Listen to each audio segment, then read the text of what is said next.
Tagpo, bumalik sa loob ng bulwagan ng mga ninuno sa mga sandaling ito. Si Jiang Chen, Triuvian, ay nakaupo na sa harap ng mga plate ng mga ninuno. Naisip ni Jiang Chen, hindi maaari. Masyadong mahina ang lakas ng dugo, Huit Nei Chai Gese, sa aking katawan. Sa normal na kalagayan, hindi ko ito mapapagana. Ngunit habang iniisip ito, iwinasiwas ni Jiang Chen ang kanyang braso. Ang espiritual na enerhiya, linhe, mula sa mga plague ay agad na sinipsip ni Jiang Chen. Nagpatuloy si Jiang Chen, ako'y may devouring God meridian, kidan igan ese, sipsipin mo para sa akin. Sa mga sandaling ito, mula sa loob ng plague, isang tigre ang biglang lumitaw sa harap ni Jiang Chen. Nang makita ito, sinabi ni Jiang Chen, Gelian, lakas ng dugo na nagtipon-tipon bilang isang espiritong anyo, Lin Qianji. Gusto mong lumaban? Agad na sumugod ang tigre kay Jiang Chen. Ginamit din ni Jiang Chen ang kanyang espiritual na lakas, Lin Lese, para harangin ito. Tumayo si Jiang Chen, kinuyom ang kamao at sinabi, espiritong anyo lamang, naglalakas loob kang lumaban. Wasakin! Hindi na tinag ang tigre sa aura ni Jiang Chen, nagpakita pa rin ito ng pangil sa kanya. Pagkatapos ay sabay silang sumugod sa isa't isa. Ibinuhos ni Jiang Chen ang lahat ng kanyang lakas sa isang suntok na ito. Agad, sa loob ng bulwagan ng mga ninuno, isang sinag ng liwanag ang tumagos pataas sa kalangitan. Napatingin ang mga miyembro ng angkan, Yi Zelen, sa bulwagan at nagtanong, saan galing ang liwanag na yon? Mukhang galing sa direksyon ng bulwagan ng mga ninuno.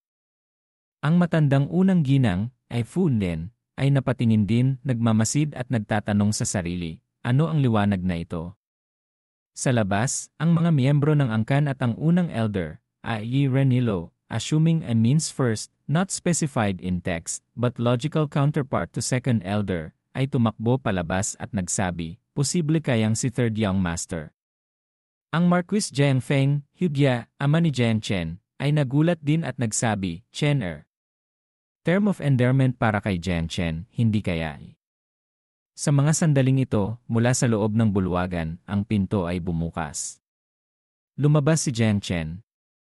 Nang makita ito, nagmamadaling nagtanong si Marquis Jiang Feng, Chen-er, ano ang liwanag na yon kanina, anak? Nagising mo na ba ang lakas ng makalangit na tigre, Thin Chai Dese? Sumagot si Jiang Chen, siyempre po. Pagkasabi ni Jiang Chen, ipinatawag niya ang ninuno ng lakas ng makalangit na tigre. Ang bigat, Wei na nagmumula rito ay nagpahirap sa mga miyembro ng angkan sa paligid na kailangan pa nilang salagin ito.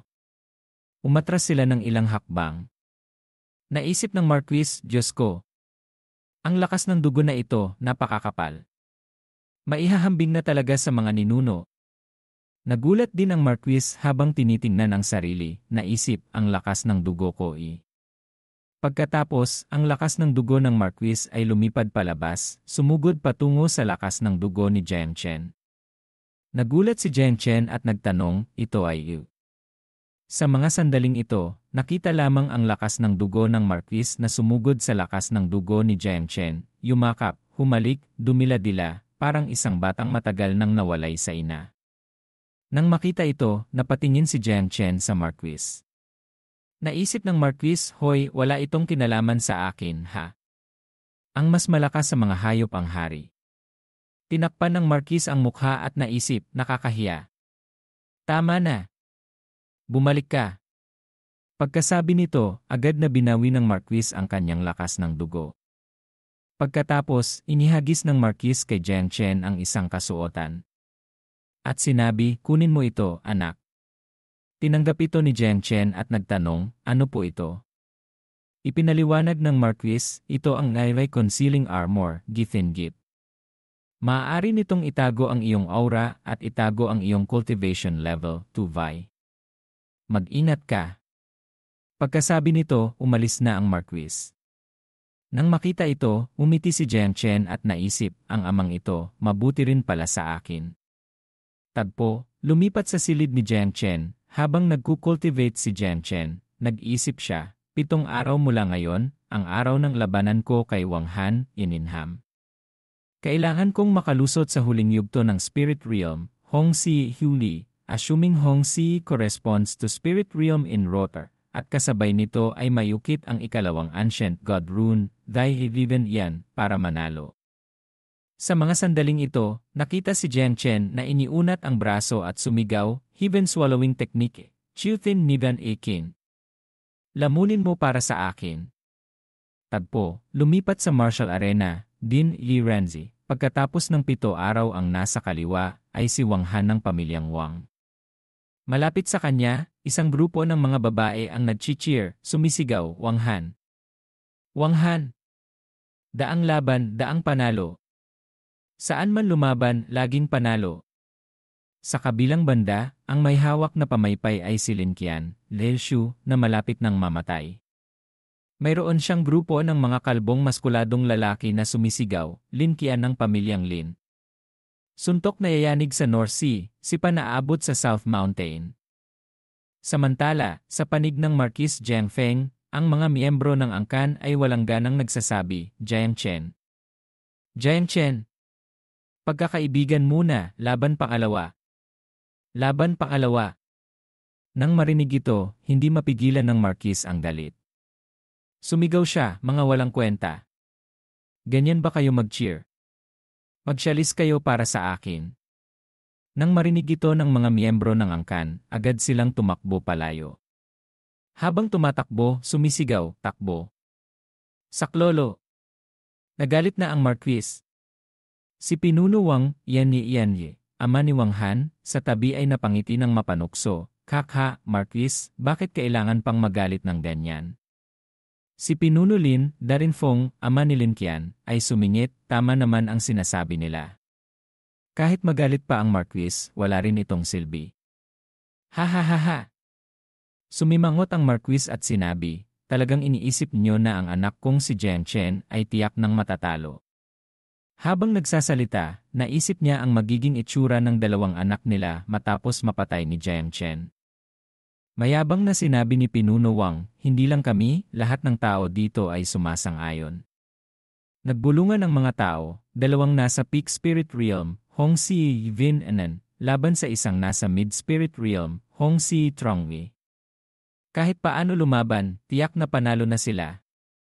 Pupusta ako, sa loob ng 1 oras ng insenso, 1 sukatan ng oras, si Jiang Chen ay bagsak na.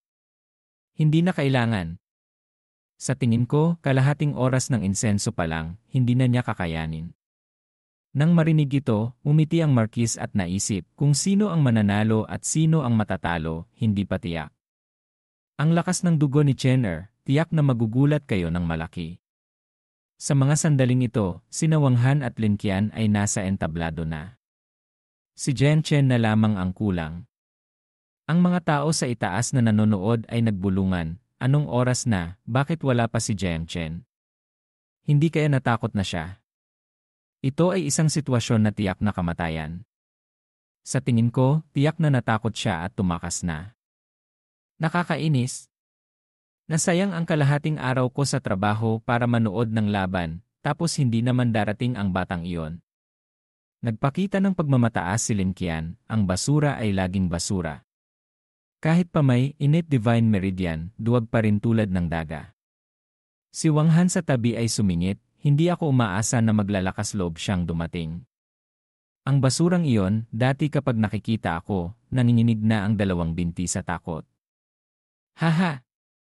Ang matandang unang ginang ay naggangalit ang ngipin at naisip, si Jiang Chen, dapat mamatay ngayon sa entablado ng labanan. Pagkatapos, bumulong siya sa tainga ng Marquis, mahal na Ginoo, Laodia, term of respect, si Jiang Chen ay tumakas bago ang laban. Ang dangal ng ating Marquisate, Huey, ay nawala na. Kailangan nating agad magpadala ng tao para hanapin siya. Ang matandang ikalawang elder, Lin Renhilo, ay sumingit din, Marquis, kung talagang hindi maglakas loob si Jiang Chen na dumating, iminumungkahi kong direktang paalisin siya sa mansyon para mapawi ang galit ng mga tao. Iwinasiwas ng Marquis ang kamay at sinabi, huwag magmadali, maghintay tayo.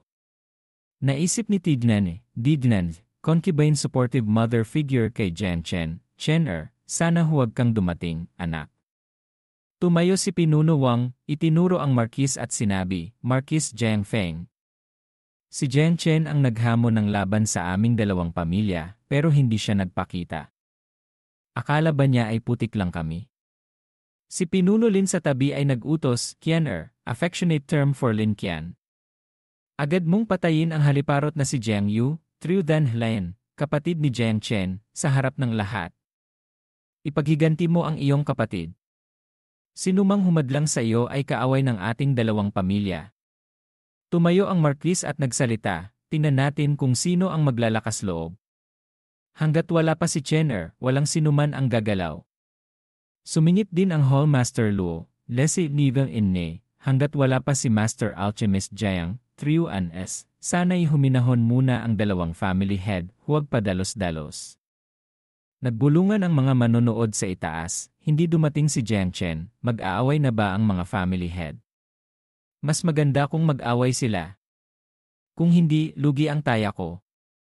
Haha, may magandang palabas na.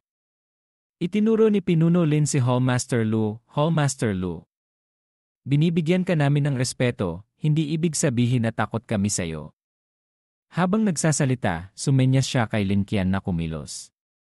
Naintindihan ni Lin Qian at tumango. Sa kabilang banda, hindi pa alam ni Hallmaster Luo ang intensyon niyang pigilan siya. Galit na sinabi kayo. Sa mga sandaling ito, iwinasiwas ni Lin Qian ang palad patungo kay Jiang Yu, sumisigaw, haliparot, mamatay ka na para sa akin. Nang makita ito, nagulat sina Marquis Jiang Feng at Hallmaster Luo, bastardo. Naglakas loob kang umatake ng patago. Hindi maganda. Naisip ni na Pinuno Lin at Pinuno Wang, kakha, wala ng silbi. Huli na ang lahat. Ginawa mong iunuko ang anak ko, masyadong madali pa ang kamatayang ito para sa kanya. Iini denye, walang sinuman ang makakapagligtas kay Jiang Yu. Naisip ni Jiang Yu, kapatid na Chen, ngiris ka, mukhang sa susunod na buhay na lang tayo magkikita. Sa mga sandaling ito, umalinggaw ang boses ni Jiang Chen, huwag kang mag-alala, nandito na ako. Nang marinig ito ng tatlong family head, napatayo sila sa gulat. Sa mga sandaling ito, tumalon si Jiang Chen sa harap ni Jiang Yu, sumigaw, wasakin. Nang makita siya ni Jiang Yu, tinawag niya, kapatid na Chen. Sina Marquis Jiang Feng at Hallmaster Luo ay napatayo sa tuwa, Chener. Master Alchemist Jiang. Ang dalawang family head sa kabilang panig ay naggangalit ang ngipin sa galit, nakakainis. Tamang-tama naman ang dating ng batang ito. Sumingit si Pinuno Lin, kahit dumating pa siya, ano naman? Hindi siya kalaban ni Qianer. Mayabang na sinabi ni Lin Qian, Jiang Chen, hindi ka rin masama. Nagawa mong harangin ang aking divine demon Heaven Devourer, ni Manithin. Sa mga sandaling ito, tumalon si Jiang Chen papasok sa entablado ng labanan. Ikinumpas ni Jiang Chen ang kamay at sinabi, ayokong mag-aksaya ng oras. Sabay na kayong dalawa. Nang marinig ito, napatingin si Wang Han kay Lin Qian at sinabi, kapatid na Lin Qian, mukhang minamaliit tayong dalawa. Sumagot si Lin Qian na, isang basura na hindi alam ang taas ng langit at lalim ng lupa. Pagkatapos, iwinasiwas ni Lin Qian ang palad para umatake, sumisigaw, gusto mong labanan kaming dalawa ng sabay. Subukan mo munang salagin ang isang ataking ito mula sa akin. Demonic Devouring Heaven Palm, Song Mayethen. Nang makita siyang sumusugod, umiti si Jiang Chen at sinabi, kung hindi kayo sabay lalaban, huwag ninyo akong sisihin. Ipinatawag ni Jiang Chen ang kanyang bloodline spirit beast, Heavenly Teacher suppresses demons, Thin ay si Yelma. Agad, ang lakas ni Lin Qian ay sinisipsip ng puting tigre. Ang puting tigre ay kasing ilusyon ng amo nito. Sa itaas, nakatingin pababa sa entablado, makapalang usok, hindi makita ang nangyayari sa loob. Nag-aalalang sinabi ni Jiang Yu, kapatid na Chen. Sana walang masamang mangyari. Samantala, si Pinuno Lin ay mayabang na nag-isip, si Qianer, tiyak na mananalo. Sa kabilang banda, ang Marquis ay walang bahid ng pag-aalala, nananatiling tiwala sa lakas ni Jiang Chen, naisip, sumabog ang lakas ng makalangit na tigre, Thin Chailese. Si Chener, malamang hindi matatalo. Sa mga sandaling ito, sa ibaba ng entablado, nawala na ang usok. Nakita lamang si Jiang Chen na nakatapak ang paa sa katawan ni Lin Qian na parang isang basahang aso. Sa mga sandaling ito, tinitingnan si Lin Qian na wala ng lakas na lumaban. Umiti si Jiang Chen at sinabi, "Lin Qian, talo ka na." Ang mga manonood sa itaas ay lubos na nagulat. Ito ba ay nagkakamali ba ang mata ko? Si Lin Qian, paanong natalo ni Jiang Chen sa isang galaw lang? Si Jiang Chen, 9 na araw pa lang nagkukultivate. Hindi katakatakang isang henyo na may innate divine meridian. Sumingit ang isa na, sa tingin ko, masyadong walang kwenta si Lin Qian. Kung si Wang Han yon, tiyak na hindi magiging ganito. Tumayo ang Marquis at sumigaw, "Magaling na laban. Hindi katakatakang anak ko." Sa mga sandaling ito, nakahinga ng maluwag si Ti Nanye, mabuti naman. Mabuti na walang nangyari kay Chenner. Si Jiang Yu sa tabi ay nagsabi, "Ang galing ni kapatid na Chen." Nang makita ang tagpong ito, naisip ng matandang unang ginang, nakakainis. Bakit hindi pa namatay ang batang ito? Ang ikalawang elder ay napanganga sa gulat, naisip hindi maaari. Nakasamaan ko na ng loob si Jiang Chen. Habang lumalakas siya, lalo akong nalalagay sa panganib. Dapat siyang mamatay. Tumango si Hallmaster Luo, naisip si Master Alchemist Jiang, tunay ngang pambihira. Kailangan ko siyang mahikayat ng maayos. Sa mga sandaling ito, sa ibaba, diniinan pa ni Jiang Chen ang tapak kay Lin Qian, "Sinabi ko na sayo. Hayaan niyong dalawa na sabay lumaban. Ikaw mismo ang naghanap ng kamatayan." Umubo-ubo si Lin Qian, "Hindi. Hindi mo ako pwedeng patayin." Sa itaas, nanginginig na sinabi ni Pinuno Lin Jiang Chen, "Pakawalan mo ang anak ko. Lahat ay mapag-uusapan. Kahit anong gusto mo, ibibigay ko sa iyo." Lumingon si Jiang Chen at sinabi, "Patawarin siya. Kung hindi ako ginagalaw ng iba, hindi ko sila gagalawin. Ngunit kung ginagalaw ako ng iba." Habang nagsasalita, dahan-dahang itinaas ni Jiang Chen ang kanyang paa. Pagkatapos, isang malakas na tapak ang ibinagsak niya kay Lin Qian, nagpatuloy, papatayin ng walang awa. Sa mga sandaling ito, si Lin Qian ay nakahandusay na, hindi gumagalaw, patay na agad sa lugar. Nang makita ito ng mga manonood sa itaas, natakot sila, namutla ang mga mukha at nagsabi, "Si Jiang Chen na ito, napakasama rin. Sa hinaharap, hinding-hindi ko siya pwedeng kalabanin." Napatay ni Jiang Chen si Lin Qian. Ang pamilyang Lin, tiyak na hindi ito palalampasin. Ang laban ngayon sa loob ng syudad, hindi na magiging mapayapa. Malapit nang magkaroon ng malaking kaguluhan. Nang makita ni Pinuno Lin na pinatay ang kanyang anak sa harap niya, sumigaw siya sa sakit, "Naglakas loob kang patayin ang anak ko. Kakainin kita ng buhay." Habang nagsasalita, sumugod siya patungo kay Jiang Chen. Sa mga sandaling ito, sina Hallmaster Luo at ang Marquis ay sumugod din, humarang sa harap niya at nagsabi, "Sa oras ng duelo, bawal makialam ang sinuman. Sinumang lumabag ay mamamatay." Sumingit ang Marquis sa tabi, "Gusto mong patayin ang anak ko? Akala mo ba wala ako rito?" Naggangalit ang ngipin ni Pinuno Lin, nakakainis. Sa mga sandaling ito, lumapit si Pinuno Wang, tinapik ang balikat niya para pagaanin ang loob, "Kapatid na Lin, huwag kang mag-alala. Ang anak kong si Wang Han ay nasa entablado pa. Tiyak na maipaghihiganti ka niya." Pagkasabi nito, naisip niya, "Haha, 2 anak ng pamilyang Lin, isang patay, isang baldado. Mas madali na silang lamunin ngayon. Tinutulungan talaga ako ng langit." Nang makita ang tagpong ito, si Wang Han ay walang bahid ng takot, nakakumpas pa ang kamay at nagsabi, "Jiang Chen, nagawa mong patayin si Lin Qian, medyo hindi ko inaasahan. Pero sayang, ngayon ay tiyak na mamamatay ka." Sumagot si Jiang Chen, "Sino ang nagbigay sa iyo ng lakas ng loob na magsalita ng ganyan sa harap ko? Ang huling gumawa niyan ay katulad ng kakamatay lang sa harap mo." Walang bahid ng pag-aalala si Wang Han. Naglabas siya ng kanyang aura at sinabi, "Dianen. Siyempre, ang lakas ko ang nagbigay sa akin ng tapang. Ha ha ha ha." Ang mga tao sa itaas na nagmamasid, nakita ang orang lumalabas sa kanya at nagsabi, ano? Si Wang Han ay nakalusot na sa unang yugto ng Origin Realm, Huayin Ni Yi, assuming Huayin Ni corresponds to Origin Realm.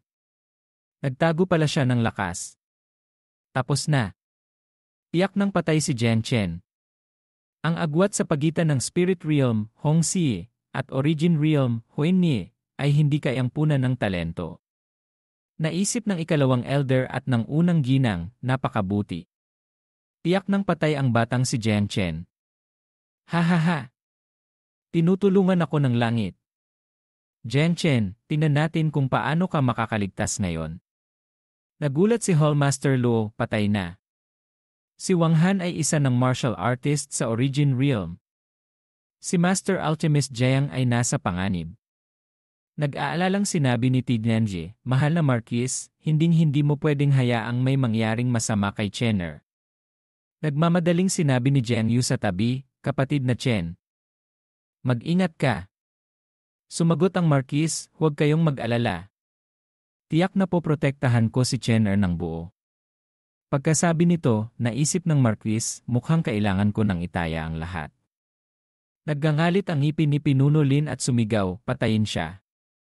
Bilis, patayin si Jian Chen, ipaghiganti ang anak ko.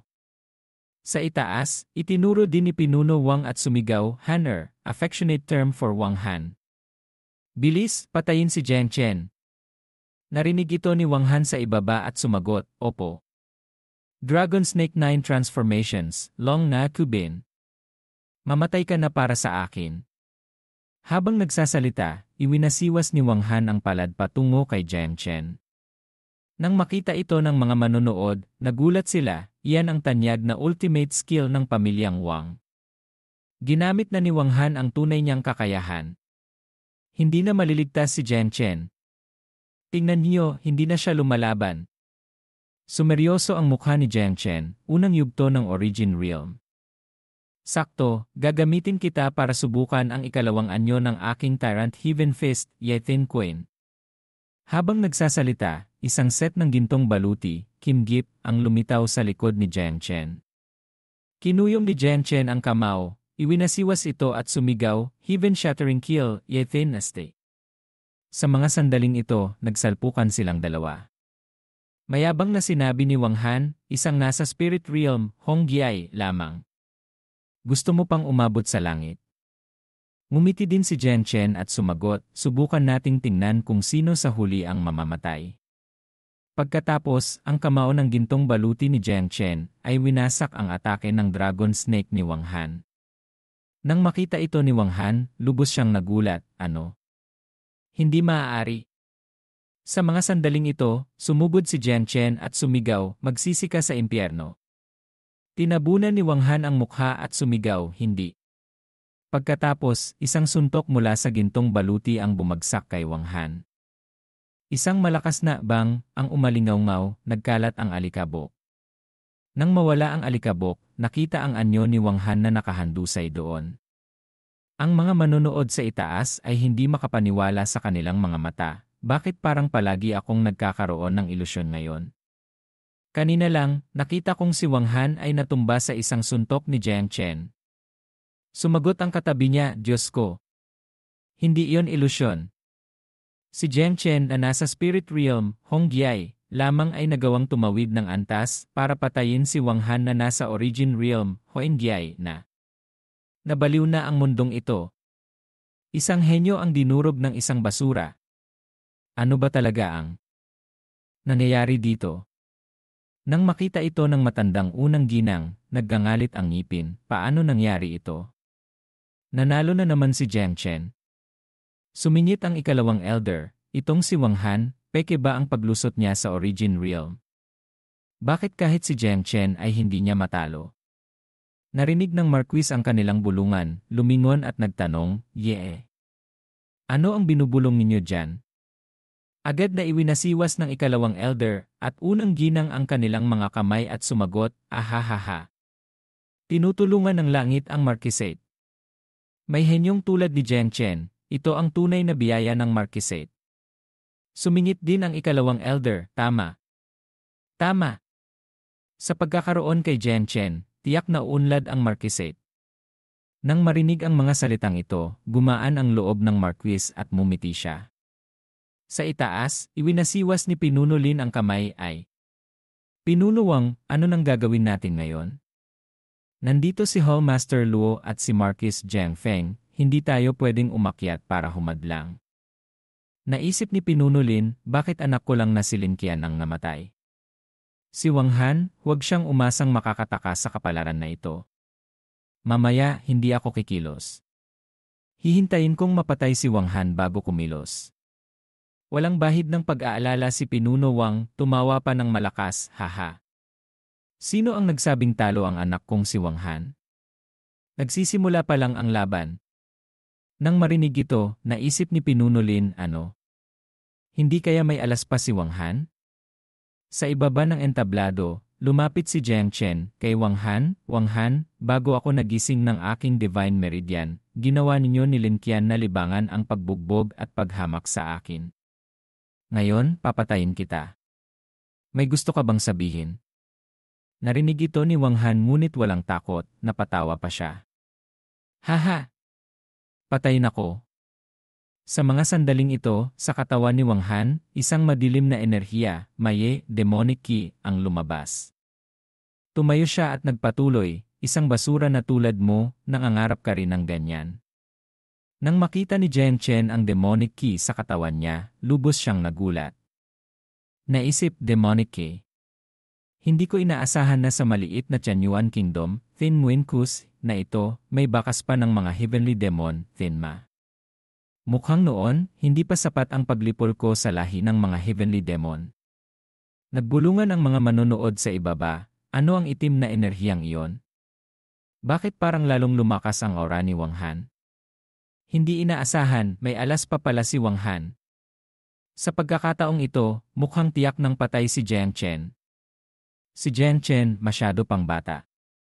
Sayang ang dalawang innate divine meridian ng Tianyuan Kingdom, ngayon, isa ang tiyak na mamamatay dito. Nang makita ito, sina Marquis Jiang Feng at Hallmaster Luo ay agad na bumaba, sumisigaw, "Chener! Master Alchemist Jiang!" Nang makita silang dalawa na balak humadlang, sina Pinuno Lin at Pinuno Wang ay humarang sa kanila. Sinabi ni Pinuno Wang, "Sa oras ng labanan, bawal makialam ang sinuman." Iyan ang sinabi ni Hallmaster, hindi ba? Sumingit si Pinuno Lin sa tabi, "Pinatay na ni Jiang Chen ang anak ko. Ngayon, tiyak na dapat siyang mamatay." Nang makita ito, sumigaw ang Marquis, "Sino ang maglalakas loob?" Pagkatapos, nagsimulang maglaban ng apat. Sunod-sunod na sigawan ang maririnig, "Ikaw na matanda. Ngayon, pipilain ka na ng Hallmaster na ito. Matagal na akong naiinis sa'yo. Duan Zijuson ko, si panapuputol sa lahi, isang mapanirang technique name." Samantala, sa panig ni Jiang Chen, si Wang Han ay sumugod habang nagsasabi, "Napilitan akong gamitin ang demonic ki, maaari ka nang mamatay ng payapa." Habang nagsasalita, ang demonic ki sa kanyang katawan ay naging isang anyo ng demonyo, iwinasiwas ang braso patungo kay Jiang Chen. Nang makita ito ng matandang unang ginang, umisi siya, "Haha! Mamatay ka na." Ang ikalawang elder sa tabi ay mayabang ding tumawa. Sa pagkakataong ito, tingnan natin kung saan ka tatakbo. "Chener! Kapatid na Chen! Bilis, umiwas ka." Ngunit ang tugon sa kanilang pag-aalala ay si Jiang Chen na itinaas ang daliri, bumigkas incantation seal, devouring God meridian. "Sipsipin para sa akin." Sa mga sandaling ito, ang demonic ki sa katawan ni Wang Han ay unti-unting sinisipsip ni Jiang Chen. Si Wang Han, nanginginig habang pinapanood ang demonic ki sa kanyang katawan na nauubos, ay lubos na nagulat. Ano? Tiningnan ni Jiang Chen ang demonic ki sa kanyang katawan, naisip, nandito ang Devouring God Meridian, ang demonic ki para sa akin ay tunay ngang napakalaking sustansya. Sa mga sandaling ito, ang demonic ki ni Wang Han ay unti-unti nang nauubos. Napaluhod na lamang siya, nakatayo habang pinapanood ang demonic ki na sinisipsip ni Jiang Chen. Naggangalit ang ngipin ni Wang Han, "Hindi. Paano?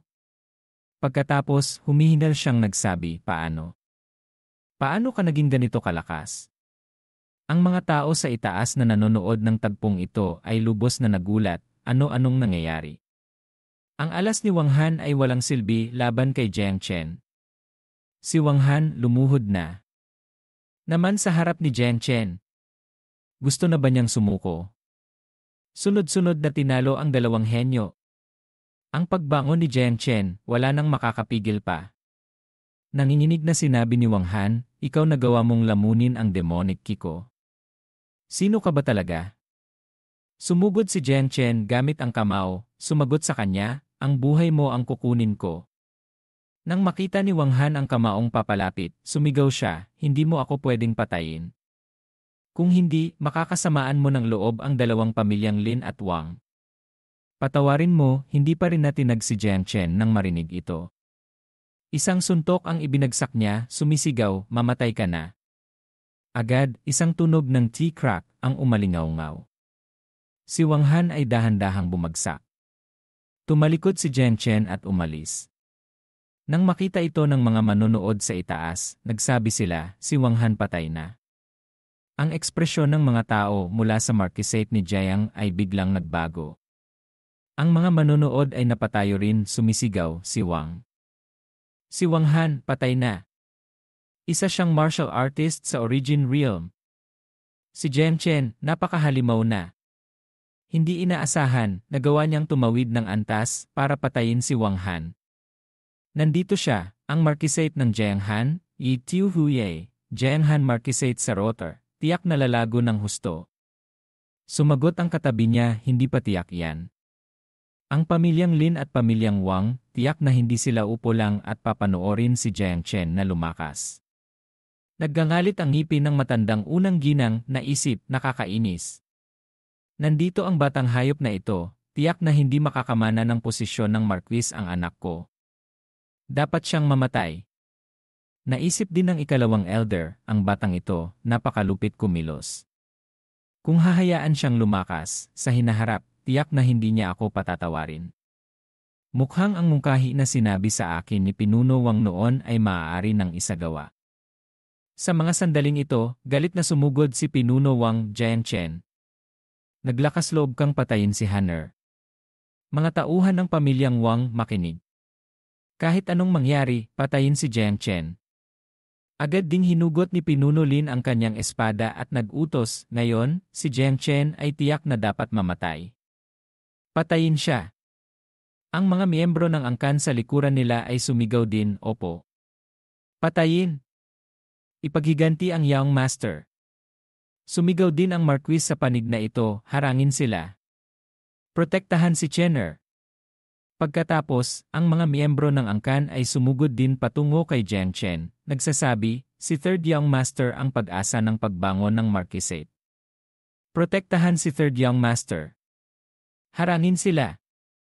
Agad ding umatek si Hallmaster Luo, si Master Alchemist Jiang ay tao ng aking Lucian Hall, Desi Level In.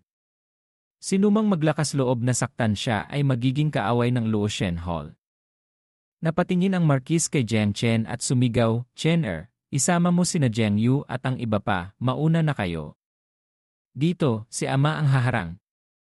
Nang marinig ito, sumagot si Jiang Chen, sige po.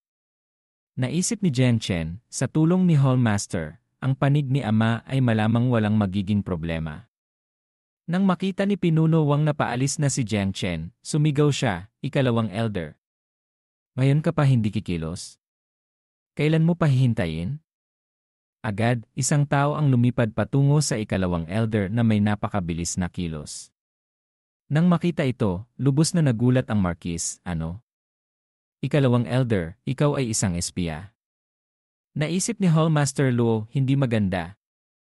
Si Master Alchemist Jiang ay nasa panganib. Humarang si Pinuno Wang sa harap ng Marquis, harangin sila. Huwag niyong hayaang mailigtas nila si Jiang Chen. Sumingit si Pinuno Lin sa tabi, ngayon, si Jiang Chen ay tiyak na mamamatay.